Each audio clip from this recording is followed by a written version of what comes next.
साथियों, आज आप लोगों के बीच 7वें और अंतिम चरण के मतदान के लिए आग्रह करने आए हैं। आप सब जानते हैं कि देश भर में 6 चरण का मतदान हो चुका और इस 6 चरण के मतदान में एक बात स्पष्ट है, जो रुझान, जो जानकारी सामने आ रही है, उसमें एक बात तय है कि हमारे मौजूदा प्रधानमंत्री आदरणीय नरेंद्र मोदी जी 4 जून के बाद तीसरी बार देश के प्रधानमंत्री बनने जा रहे हैं। इसमें कहीं कोई संदेह नहीं है। और इन 3 चरण के मतदान में, इन 6 चरण के मतदान में ही हम लोग 350 से ज्यादा सीटें हमारा एनडीए गठबंधन पार कर चुका है। 7वें चरण का मतदान अब उसके लिए प्रचार चल रहा है। तो साथियों, जब ये बात तय है कि 4 जून के बाद मौजूदा प्रधानमंत्री आदरणीय नरेंद्र मोदी जी को ही देश का प्रधानमंत्री बनना है, तो ऐसे में हम लोगों की जिम्मेदारी बढ़ जाती है। पाटलिपुत्रा लोकसभा की, हम मनेर के लोगों की जिम्मेदारी बढ़ जाती है कि यहां से हम एक ऐसे प्रत्याशी को चुनकर भारत की संसद में भेजने का काम करें जो प्रधानमंत्री जी के बगल में बैठकर आप लोगों की समस्या का समाधान कर सके। एक ऐसे प्रत्याशी जो जानकार हो, जो क्षेत्र से जुड़े हुए हो।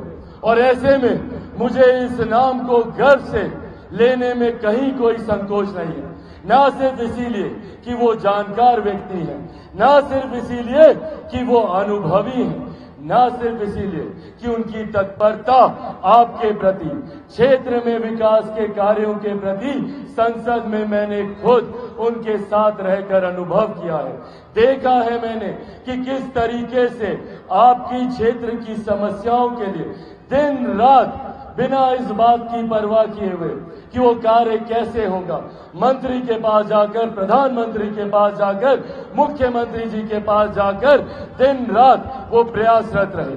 ऐसे में हम सब के लिए ये सौभाग्य की बात है कि एनडीए की तरफ से प्रधानमंत्री जी का जिनको आशीर्वाद प्राप्त है, मेरे मुख्यमंत्री जी का जिनको आशीर्वाद प्राप्त है, ऐसे अनुभवी मौजूदा सांसद और भावी सांसद, मेरे अभिभावक, मेरे पिता तुल्य आदरणीय रामकृपाल यादव जी हम लोगों के बीच है। एक बार जोरदार ताली आप लोग आदरणीय रामकृपाल यादव जी के लिए। साथियों, जरूरी है प्रधानमंत्री जी का तीसरी बार देश का प्रधानमंत्री बनना। पहली बार देश में एक ऐसे प्रधानमंत्री आए जिन्होंने देश की अर्थव्यवस्था को मजबूत करने का काम किया। आज हम लोग गर्व से कहते हैं कि भारत दुनिया की 5वीं सबसे बड़ी अर्थव्यवस्था है। ये देन मेरे प्रधानमंत्री आदरणीय नरेंद्र मोदी जी की। जब देश की अर्थव्यवस्था मजबूत होती है तो राज्य का राजस्व बढ़ता है, हर क्षेत्र का आर्थिक विकास होता है, हर क्षेत्र में रहने वाले लोगों के प्रति व्यक्ति आय में इजाफा होता है, उनके हाथ में ज्यादा कमाई आती है। और इसी का परिणाम है कि पिछले 10 सालों में 25 करोड़ से ज्यादा लोग गरीबी रेखा से बाहर निकले। और आज मेरे प्रधानमंत्री जी ये लक्ष्य लेकर चले हैं कि 2047 तक भारत को एक विकसित देश बनाना है। जब भारत विकसित देश बनेगा तो भारत का हर राज्य, बिहार जैसा राज्य विकसित बनेगा, हमारा पाटलिपुत्रा विकसित बनेगा, मनेर विकसित बनेगा, हर प्रखंड, हर पंचायत, हर गांव हम लोग का विकसित बनने का काम होगा। इस सोच के साथ हमारे प्रधानमंत्री आगे बढ़ रहे हैं और जिसकी नींव में उन्होंने कार्य करना शुरू किया। पहली बार देश के एक ऐसे प्रधानमंत्री जिन्होंने दिल्ली में बैठकर एक गांव में रहने वाली महिला के सम्मान की चिंता की, उनके लिए शौचालय बनवाने का काम किया, चूल्हा चौका से हो रहे स्वास्थ्य पर हानिकारक प्रभाव को दूर करने के लिए उज्ज्वला के माध्यम से घर घर गैस पहुंचाने का काम कर रहे। आज हम लोगों को इससे पहले घर पे कोई बीमारी आती थी तो हम लोगों की चिंता होती थी कि कैसे जमीन को गिरवी रखा जाए। महिला अपने जेवर बेचती थी इलाज का पैसा इकट्ठा करने के लिए, पर आज आयुष्मान के माध्यम से 5-5 लाख रुपए का मुफ्त इलाज हमारे प्रधानमंत्री जी करवा रहे। हमारे लिए ये गर्व की बात है कि देश की नहीं, दुनिया की सबसे बड़ी गरीब कल्याण की योजना भारत में चलाई जा रही है, जिसका श्रेय मैं मेरे नेता, मेरे पिता आदरणीय रामविलास पासवान जी को भी देता हूं कि आज उनकी वजह से देश में 81 करोड़ लोगों को मुफ्त में राशन दिया जा रहा है। ये सोच हमारे प्रधानमंत्री आदरणीय नरेंद्र मोदी जी की है। जहां हमारे प्रधानमंत्री ने सरहद से सीमाओं को सुरक्षित रखा, देश की अर्थव्यवस्था को मजबूत किया, अंतरिक्ष के माध्यम से देश को आगे बढ़ाने का काम किया, तो वहीं हम लोगों की आस्था का भी सम्मान किया। इससे पहले जैसे हम सब टेंट के नीचे हैं, 500 साल तक रामलला ऐसे ही धूप, गर्मी, धूल, मिट्टी, बरसात, बारिश में टेंट के नीचे। पहली बार देश में प्रधानमंत्री आए और उन्होंने अयोध्या में भव्य राम मंदिर का निर्माण कर भगवान श्री राम की प्राण प्रतिष्ठा उस भव्य मंदिर में करवाने का काम किया। ये तमाम बातें जहां एक तरफ हमारा एनडीए गठबंधन कर रहा है, तो वहीं विपक्ष के भी कई लोग हैं, विपक्ष के भी लोग हैं जो आते हैं, भ्रम फैलाते हैं, बड़ी बड़ी बातें करते हैं। कौन है ये लोग भैया? ये वही लोग हैं जो 90 के दशक में लाठी में तेल पिलाने का काम करते थे। ये वही लोग हैं जिन लोगों ने नौकरी के बदले जमीन हथियाने का काम किया, और अब तो विधिवत तरीके से इस पे ये लोग कानून बनाने की पहल कर रहे हैं। ये कांग्रेस, राजद वाला सब ये लोग काम कर रहे हैं कि अगर ये लोग जीत गया तो ये लोग विरासत पर कर लगाएगा, इनहेरिटेंस टैक्स ये लोग लेकर आएंगे, जिसके तहत आप लोगों की जितनी जमीन है, गरीब किसान की, गरीब मजदूर की जितनी जमीन है, उसका 55% हिस्सा ये राजद, कांग्रेस वाले अपने खाते में ले लेंगे। चाची, आप लोग का जितना गहना घर पे रखी है ना, जितना भी है, उसका 55% हिस्सा ये राजद वाला, कांग्रेस वाला सब छीन कर ले जाए। ये कानून ये लोग बनाने की सोच रखते हैं, और ये जानकारी जनता तक ना आए तो झूठ बोलते हैं, कहते हैं संविधान को खतरा है, कहते हैं लोकतंत्र को खतरा है, आरक्षण को खतरा है। ये लोग चिंता करेंगे लोकतंत्र की।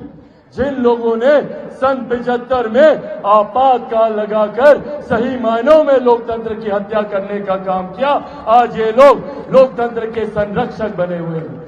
साथियों, आज मनेर की इस धरती से मैं मेरे नेता, मेरे पिता आदरणीय रामविलास पासवान जी के संघर्षों की कसम खाकर आप लोगों से ये वादा करके जाता हूं कि जब तक चिराग पासवान जिंदा है, ना आरक्षण को कोई खतरा है, ना संविधान को कोई खतरा है। पर हां, खतरा है तो इन महागठबंधन के नेताओं से हमारी गरीब कल्याण की योजनाओं को। एक बार बताइए, कितने लोगों को यहाँ पर प्रति माह 5 किलो अनाज मिलता है? हाथ उठाकर बताइए किस किस को मिलता है? मिल रहा है ना अनाज? मिल रहा है ना? सब मिलना बंद हो जाएगा, सब बंद हो जाएगा। अगर ये लोग जीत गया ना अनाज मिलेगा, ना 5 लाख का इलाज होगा, और ना ही किसान सम्मान निधि मिलेगी। ये लोग चाहता ही नहीं है कि कोई भी गरीब आगे बढ़े। जात पात, धर्म, मजहब में हम लोगों को जिन लोगों ने दशकों तक बांटने का काम किया, और ये आह्वान मैं करूंगा अपने तमाम नौजवान युवा साथियों से, पहचानिए अपनी ताकत को। 65% युवा बिहार में ऐसा है जिसकी आयु 35 वर्ष से कम है। अगर हम एक हो जाएं, एकजुट हो जाएं, तो दुनिया की कोई ताकत हम लोग को आगे बढ़ने से नहीं रोक सकती।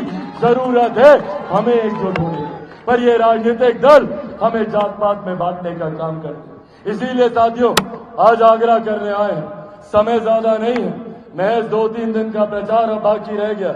1 तारीख को मतदान है ना भाई? 1 तारीख को है ना? सब लोग तैयार हैं मतदान के लिए?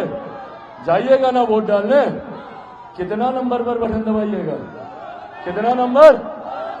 सबको पता है 2 नंबर? दिखाइए एक बार सब लोग 2 नंबर। 2 नंबर पर 2 नंबर विजय का भी निशान होता है। क्या बोले थे प्रधानमंत्री जी? आए थे, क्या बोले थे? मनेर का लड्डू तैयार रखिएगा 4 तारीख को। तैयारी चल रहा है ना? हाँ, कीजिए भव्य तैयारी, और 2 नंबर पर कमल छाप पर बटन दबाकर आप ना सिर्फ आदरणीय रामकृपाल यादव जी को विजयी बनाइएगा, बल्कि मेरे प्रधानमंत्री आदरणीय नरेंद्र मोदी जी को तीसरी बार आप देश का प्रधानमंत्री बनाइएगा। मेरे मुख्यमंत्री नीतीश कुमार जी को आप मजबूती देने का काम कीजिएगा, जीतन राम मांझी जी को मजबूती देने का काम कीजिएगा, उपेंद्र कुशवाहा जी को मजबूती देने का काम कीजिएगा, और आप सबका बेटा आपका भाई चिराग पासवान को भी ये वोट आप लोगों का मजबूती देने का काम करें। तो सब लोगों का आशीर्वाद है ना? देखिए, सांसद तो ये बनेंगे, पर इनका बेटा होने के नाते सांसद की भूमिका में हम भी आप लोगों के बीच रहेंगे, ये भी वादा आप लोगों